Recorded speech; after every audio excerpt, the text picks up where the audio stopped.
तो जी हाँ, नमस्कार दोस्तों, आप लोग देख रहे हैं बीडी भोजपुरी। और आप सभी को बता दूं, भोजपुरी सुपरस्टार खेसारी लाल यादव जी का बिल्कुल नया गाना और सैड सॉन्ग रिलीज़ हुआ है, जो कि रिलीज़ हुआ है अंकिता फिल्म्स यूट्यूब चैनल पर। जी हाँ, आप सभी को बता दूं, ये खेसारी लाल यादव जी का बहुत ही बेहतरीन गाना है, जो कि सैड सॉन्ग है और अंकिता फिल्म पर रिलीज़ भी हो चुका है 2 दिन पहले ही। और मैं लेट से वीडियो बना रहा हूँ, लेकिन इस पर मुझे इसलिए बनाना पड़ रहा है क्योंकि वीडियो और ऑडियो मुझे काफ़ी शानदार लगा इसका, और म्यूज़िक भी काफ़ी कमाल का है।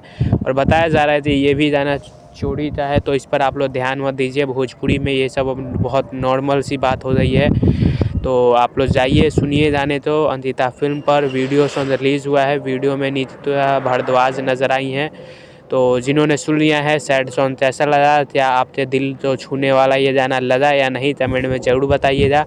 और 10 में से कितने नंबर देना चाहते हैं इस गाने को, ये भी कमेंट में ज़रूर बताएं। मैं मिलता हूँ आपसे किसी नए अपडेट के साथ नए वीडियो में, तब तक चलिए जय हिंद।